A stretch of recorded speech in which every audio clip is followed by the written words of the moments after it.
Namaskar, I'm Prachi Gupta and you are watching SciTech, a show where we unravel the science behind everything. India's historic lunar mission Chandrayaan-2 completed a year recently. And now the Indian Space Research Organization is geared up for Chandrayaan-3. Watch this report to know how Chandrayaan-3 will be different from Chandrayaan-2. Take a look. 9, 8, 7, 6, 5, 4, 3, 2, 1.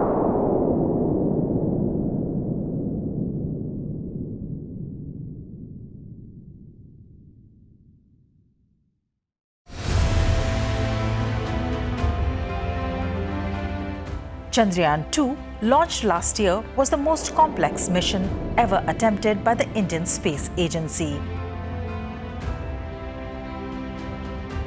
The mission was a 98% success despite the fact that the lander Vikram of Chandrayaan-2 was unable to perform a soft landing on the south polar region of the moon. Millions of people watched Vikram moon lander's final descent. But during the last stage, a problem occurred. The lander was about 2.1 kilometers from the lunar surface when it lost contact with ISRO scientists and crash-landed on the moon's surface. Following Chandrayaan-2, the ISRO is now in the midst of preparations for its next ambitious mission, the Chandrayaan-3. Scientists will incorporate lessons learned from the problems of lander Vikram with robust design and capacity enhancement for mission flexibility.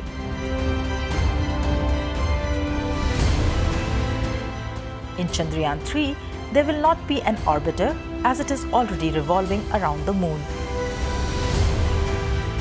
and sending us various data, pictures, etc. Chandrayaan-3 will consist of only a lander and a rover. The lander and the rover of Chandrayaan-3 will be connected with orbiter of Chandrayaan-2. The payloads of the lander and the rover are still unknown. The activity is going on Chandrayaan-3 very smoothly, and Chandrayaan-3 configuration will be almost similar to Chandrayaan-2.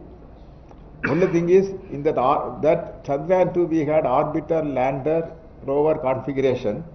Here this orbiter already function will be used.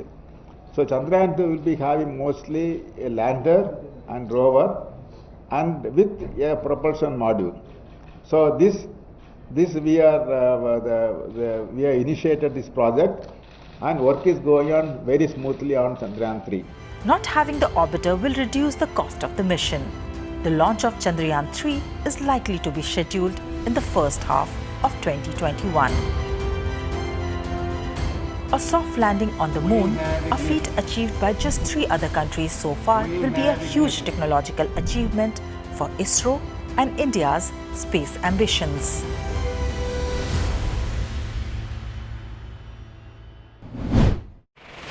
Smartwatches, strip thermometers, wearable sensors, the compact and flexible electronics are a new buzz in the market.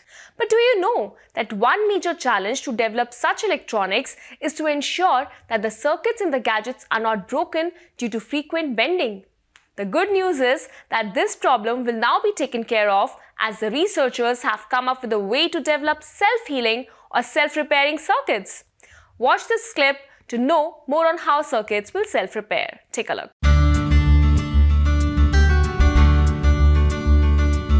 Imagine a laptop that can be rolled like a mat and carried around, or a 6-inch tablet that can easily fit in our tiny pockets.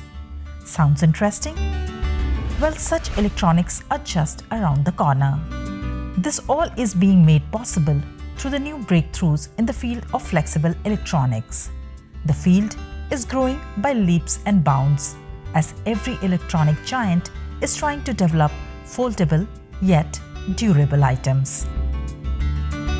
To make such products, the circuits are laid on flexible substrates such as transparent conductive polyester film.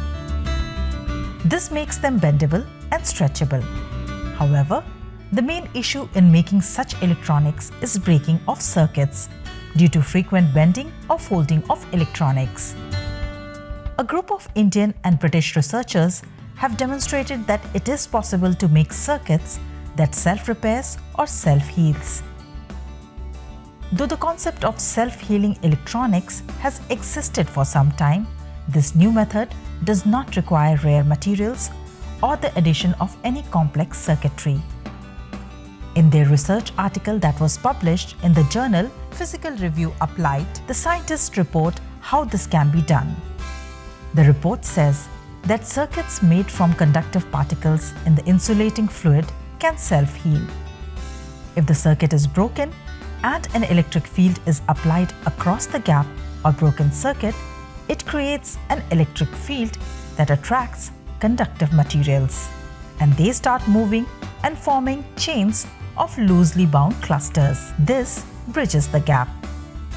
Although some more experiments are required before this technique can be used to make circuits, the development is indeed revolutionary, as it will make flexible electronics long-lasting too. Time to wrap up this episode of SciTech. You can share your feedback and suggestions to us on the email ID flashing on your screens. But before we end, here is a fact of the day for you.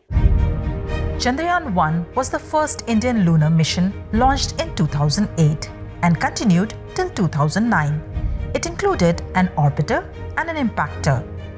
With the successful voyage of Chandrayaan-1, India became the fourth country in the world to reach the moon. The major breakthrough of the Chandrayaan-1 was that it found traces of water on the south polar region of the moon.